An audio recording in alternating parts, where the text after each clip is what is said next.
Dia TV, meniti jalan selamat.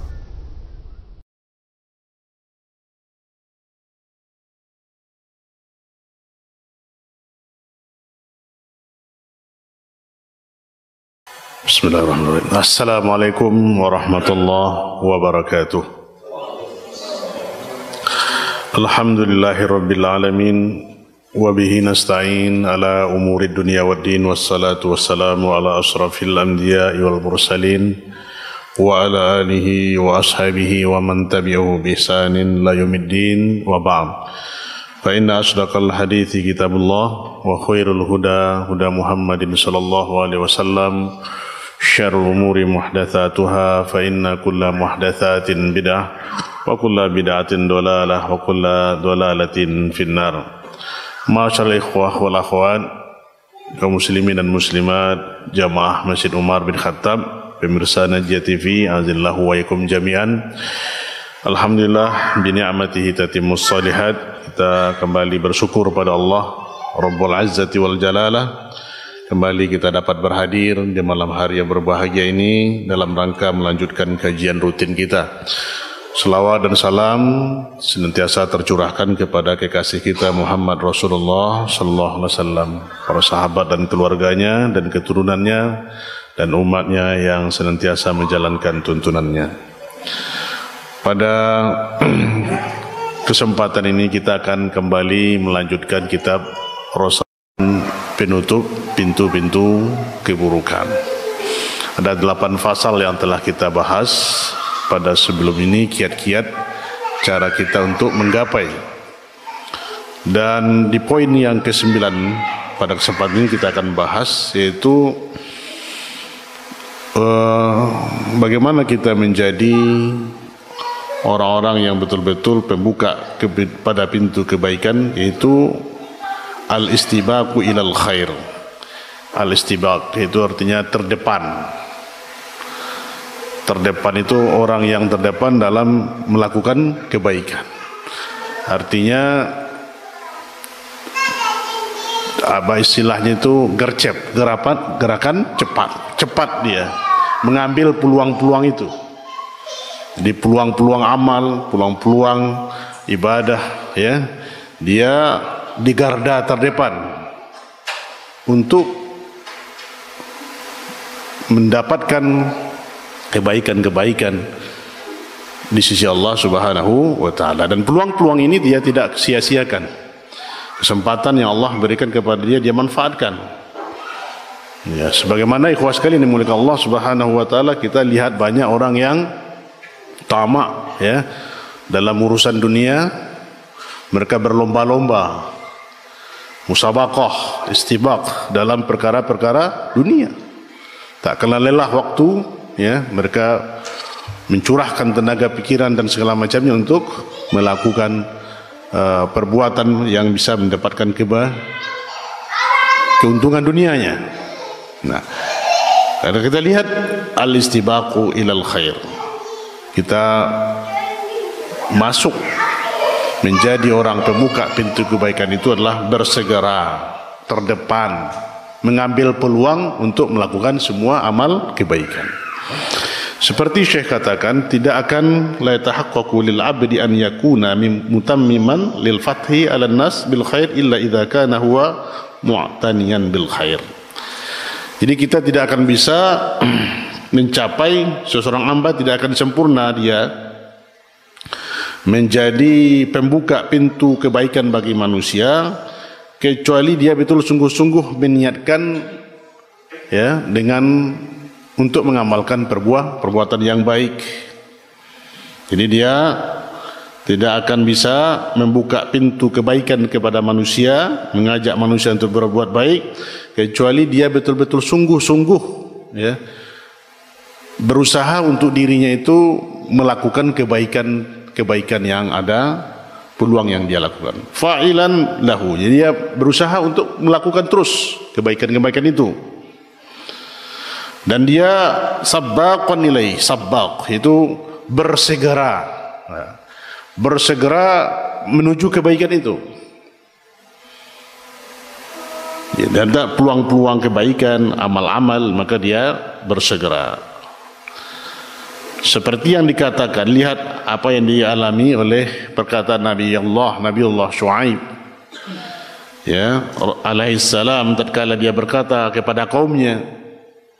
Nabi Syuaib, dia mengatakan kepada kaumnya dalam surat Hud ayat 88. Surat Hud ayat 88, Allah Subhanahu wa taala berfirman tentang Nabi Syuaib, "Wa ma uridu an ukhalifakum ila ma anhaakum anhu."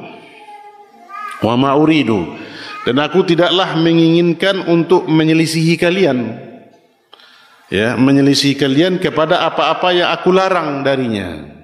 Maksudnya apa itu? Kalau dia melarang, ya dia terdahulu untuk melarang. Ya, nanti kita lihat banyak orang yang, ya, menyeru manusia kepada kebaikan sementara dia lupa dengan dirinya. Ini yang kita khawatirkan, jemaah ini rahmati Allah. Ya, apa kata Syekh, walihadza man yad'un nasa ilal khair yanbaghi an yakuna sabbaqan lil khair. Jadi untuk itu, bagi siapa yang ingin mengajak manusia untuk kepada kebaikan, sepatutnya dirinya terlebih dahulu, dia yang lebih dahulu untuk melakukan kebaikan itu. Ya. Dia yang harus mengamalkan dulu perbuatan baik itu. Jangan dia hanya sekedar penganjur kebaikan sementara dia menyelisihi akan apa yang dia sampaikan. Seperti ibarat, ya, ada pepatah mengatakan seperti lilin menerangi orang lain sementara badannya terbakar. Na'udzubillah, kita berlindung pada Allah sifat ini. Ini yang dikatakan oleh Allah Subhanahu wa taala dalam surah Al-Ahzab. Laqad kana lakum fi Rasulillahi uswatun hasanah liman kana yarjullaha wal yawmal akhir wa dzakarallaha katsira. Sungguh telah ada pada diri Rasul sallallahu alaihi wasallam itu uswatun hasanah, contoh yang baik, uswah, bagi siapa-siapa yang mengharapkan perjumpaan dengan Allah dan hari akhir dan mengingat Allah sebanyak-banyaknya.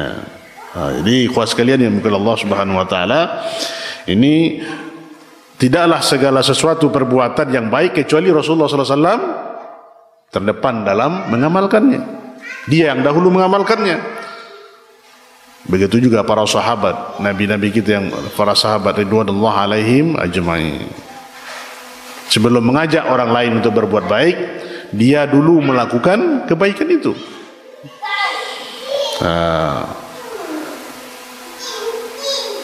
Jadi maka tidak cukup seseorang manusia itu dia menyeru, ya, orang lain dengan lisannya, ya, mengajak orang lain dengan perkataan-perkataan, tetapi tidak sesuai dengan kenyataan dirinya, ya, tidak sesuai dengan kenyataan dirinya. Nah, ini yang kita khawatirkan.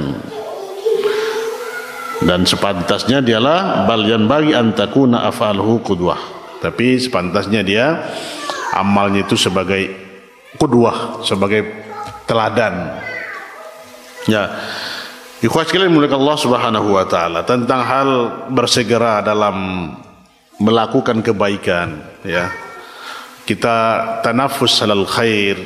Ya, sebahagian kita mungkin barangkali, ya, belum banyak kita mengetahui bahwasanya niat saja itu sudah, ya, dinilai oleh Allah Subhanahu wa taala sebagai sebuah amal. Niat saja di dalam hati kita untuk melakukan kebaikan itu sudah dinilai oleh Allah Subhanahu wa taala. Nah, inilah yang harus kita ketahui. Kenapa? Karena nilai, ya, pahala itu akan dicatat oleh Allah Subhanahu wa taala dengan satu kebaikan. Bagaimana kalau seandainya niat itu kita lakukan? Niat saja sudah dicatat oleh Allah sebagai sebuah kebaikan, apalagi kita melakukan. Ya, mungkin dapat pahalanya 1, 10 sampai 700 sampai 1000 sampai 100.000 kali lipat Allah akan balas, tergantung amal yang kita lakukan itu. Nah, berniat saja kita sudah mendapatkan pahala di sisi Allah. Maka kalau kita lihat hadis dari Abu Hurairah radhiyallahu taala anhu, diriwayatkan dari Rasulullah sallallahu alaihi wasallam, ya, di mana ini lafaznya hadis qudsi. Abu Hurairah meriwayatkan langsung dari Rasulullah sallallahu alaihi wasallam. Apa kata Rasulullah sallallahu alaihi wasallam? Innallaha katabal hasanati was sayyi'at. Thumma bayyana dzalika faman hamma bihasanatin falam ya'malha katabahallahu lahu indahu hasanatan kamilah fa in huwa hamma biha fa amilaha katabahallahu lahu indahu asyra hasanat ila 700 di'fin ila at'afin katsirah. Ini ikhwah jamaah yang dirahmati Allah Subhanahu wa taala. Apa kata Rasulullah sallallahu alaihi wasallam hadis qudsi ini? Innallaha, sesungguhnya Allah mencatat berbagai kejelekan dan kebaikan. Lalu dia menjelaskannya, barang siapa yang bertekad untuk melakukan hamma, barang siapa yang bertekad untuk melakukan kebaikan, ya, hamma saja bertekad, lantas tidak bisa terlaksana, maka Allah catat baginya satu kebaikan yang sempurna. Ya, jadi cuma saja keinginan kita untuk melakukan suatu kebaikan tapi belum bisa kita laksanakan, Allah catat dia sebagai satu kebaikan yang sempurna. Nah, jika ia bertekad lantas bisa ia penuhi dengan melakukannya yang dia tekadkan tadi dalam hatinya, kemudian lantas dia kerjakan, maka Allah mencatat baginya 10 kebaikan hingga 700 kali lipat, sampai lipatan yang banyak. Aw ila ad'afin katsira.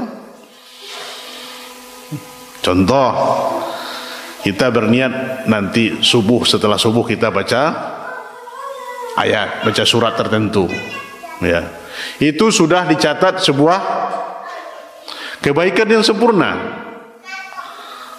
Wallahu alam, kita tidak tahu, ya, apakah kita bangkit besok subuh atau tidak. Allah cabut, ya, nyawa kita. Kita sudah dicatat mendapat satu kebaikan.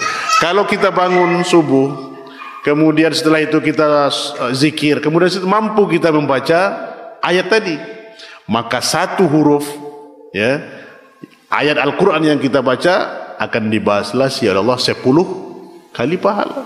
Satu ayat, satu huruf. Bayangkan kita menamatkan membaca beberapa ayat atau beberapa surat, berapa nilainya dibandingkan itu. Contoh lagi, kalau kita berniat untuk berinfak subuh, ya, besok kita akan berinfak 1.000 rupiah. Niat saja kita sudah mendapatkan satu kebaikan. Kalau kita lakukan akan mendapatkan 700 kali lipat dibalasi, dan bahkan at'afin katsirah, ya, balasan-balasan yang banyak, yang tidak terhitung jumlahnya. Nah, ini ikhwas sekalian dimuliakan Allah, hadis ini tertera dalam Sahih Bukhari dan Sahih Muslim. Nah, kalau kita lihat apa komentar Ibnu Rajab Al-Hambali mengomentari hadis qudsi ini, di mana beliau katakan yang dimaksud dengan ham di sini, ya, faman hamma bihasanah. Apa yang dimaksud dengan ham di sini, kata Imam Hambali, Ibnu Rajab, yaitu bertekad, ya, bertekad yang kuat, yaitu bersemangat ingin melakukan amalan tersebut. Jadi niatan tersebut bukan hanya angan-angan yang jadi pudar tanpa ada tekad dan semangat, ya. Jadi bukan hanya angan-angan, tapi merupakan tekad, keinginan. Berbeda itu angan-angan, ya. Jadi itu ham, keinginan untuk melakukan suatu amal kebaikan. Nah, ini kita lihat dalam kitab Jami'ul Ulum wal Hikam. Ini komentar dari Ibnu Rajab. Jadi barang keinginan kita untuk melakukan kebaikan, tekad dalam hati kita, semangat untuk berbuat, mengamalkan amalan kebaikan. Nah, tentu ikhwas sekalian yang dimuliakan Allah, hendaknya kita memperbanyak halham tekad untuk melakukan kebaikan, amal-amalan. Nah, kemudian tekad dalam beramal di sini kita dapat melihat pada hadis lain, di mana Rasulullah SAW katakan, nah seperti contoh kata Rasulullah SAW dalam hadis ini, man sa'alallaha syahadah bisidqin ballaghahu Allahu manazil syuhada'i wa inna ma ta'ala firashihi. Ya, wa inna ma ta'ala firashihi. Man sa'alallah, barang siapa yang berdoa pada Allah dengan jujur agar dia mati syahid, maka Allah akan memberinya kedudukan syahid walau nanti matinya di atas ranjangnya, di atas tempat tidurnya. Hadis riwayat Muslim. Jadi kalau kita sudah berniat dalam hati untuk kita mati syahid, ya, sekalipun kita mati di atas tempat tidur kita, kita sudah dinilai, dicatat oleh Allah sebagai mati syahid. Subhanallah. Bagaimana kemuliaan, keutamaan. Ya, seperti dikatakan ya oleh Rasulullah sallallahu alaihi wasallam, bagaimana keutamaan ya, menempel saja kita sudah masuk di tidak ikut perang, menempel saja kaki kita ikut apa itu di medan pertempuran itu, kita hadir, itu tidak akan disentuh oleh baranya api neraka. Apalagi kita berjihad, mati di dalam medan perang. Maka para sahabat kalau diumumkan oleh Rasulullah SAW perang, jihad, mereka berlomba-lomba mengambil apa yang mereka bisa, akan membawa istri dan anak-anaknya pergi berjihad fisabilillah. Inilah yang ditangiskan oleh Khalid bin Walid, ya, pahlawan Islam, sehingga tidak ada bekas di punggungnya itu kecuali bekas panah, bekas tombak, bekas pisau dan semuanya. Tapi dia meninggal di atas tempat tidurnya. Ya, dia tetap untuk pahala jihad fisabilillah. Ya. Juga Abu Ubaidah bin Jarrah yang membuka Palestina, atasnya lah membuka daerah Syam, Palestina. Tapi dia meninggal tidak di medan perang, tapi karena penyakit taun. Dan dia juga mendapat syahid. Nah, ikhwah sekalian dimuliakan Allah, maka untuk itu kita harus memperbanyak niat untuk kebaikan ini. Dan juga Aisyah radhiyallahu taala mengabarkan bahwa Rasulullah sallallahu alaihi wasallam bersabda, ya,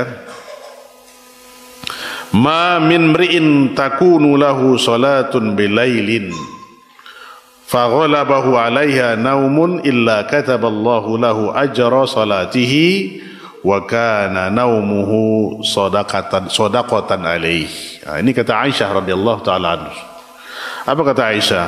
Tidaklah seorang bertekad, berazam, berkeinginan untuk bangun melaksanakan salat malam, namun dia ketiduran mengalahkannya, ya, mengantuk, nuas, ya, ketiduran mengalahkannya, maka Allah tetap mencatat pahala salat malam untuknya, dan tidurnya tadi dianggap sebagai sedekah untuknya.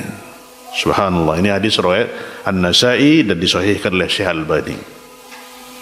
Nah, tentu ikhwas sekalian kita, ya, memperbanyak niat untuk amalan baik. Nah, ini kalaulah tidak kita berniat untuk salat malam, subhanallah, ya, rugi kita. Jadi, kalau kita sudah biasa ini, kalaupun capek, penat apapun kita, kalau sudah itu menjadi sudah amalan kita, insyaallah Allah bangunkan kita, ya, minimal 2 rakaat tambah 3 witir. Karena itulah, kalau ini sudah ada dalam diri kita, ya, Allah berikan kepada kita sebuah kebaikan, pertanda Allah berikan kepada kita kebaikan, ya. Maka ini kita berniat untuk menghidupkan solat qiyamul lail. Walaupun kita tertidur, tapi sudah dicatat sebuah amal, ya, dan tidur kita itu menjadi sedekah, kata Rasulullah sallallahu alaihi wasallam. Kemudian apa dikomentari oleh Abu Darda? Abu Darda mengomentari, barang siapa mendatangi ranjangnya lantas ia berniat ingin sholat malam, sayangnya tidur telah mengalahkannya hingga ia bangun ketika subuh, maka akan dicatat sebagai kebaikan apa yang ia niatkan. Nah, ini Abu Darda mengomentari hadis dari Aisyah tadi, menguatkan, ya. Jadi kita sebelum datang ke tempat tidur, sebelum tidak tidur pulas, maka niatkan kita bangun malam untuk sholat qiyamul lail. Kalaupun nanti tertidur oleh mengantuk kita yang terlalu letih dan sebagainya macamnya, tetap kita dicatat sebagai sebuah amal kebaikan, ya. Ini juga semakna dengan perkataan Abu Darda, semakna dengan hadis Aisyah radhiyallahu taala tadi yang kita sebutkan. Kemudian juga ikhwah sekalian, Sa'id bin Al-Musayyib berkata, ya, Sa'id bin Al-Musayyib berkata, barang siapa bertekad melaksanakan sholat, ya, puasa, haji, umrah atau berjihad, lantas ia terhalangi melakukannya, maka Allah akan mencatat apa yang ia niatkan. Nah, jadi di sini Sa'id bin Al-Musayyib menjelaskan kepada kita, yang kita bertekad berniat untuk melaksanakan sholat, ya, melaksanakan puasa, ya, haji, umrah dan jihad fisabilillah, terhalang kita melakukannya, maka Allah mencatat kepada apa yang kita niatkan. Ya, misalnya kita, ya, berazam untuk memperbanyak solat, setelah solat fardu kita dengan solat sunnah, nawafil, solat rawatib, tapi ada saja halangan, ya. Kita usahakan mampu menjaga solat rawatib yang 12 rakaat, ya, tapi ada juga yang menghalangi itu. Tapi kalau kita sudah niatkan, maka itu tetap dicatat oleh Allah sebagai Najia TV, meniti jalan selamat.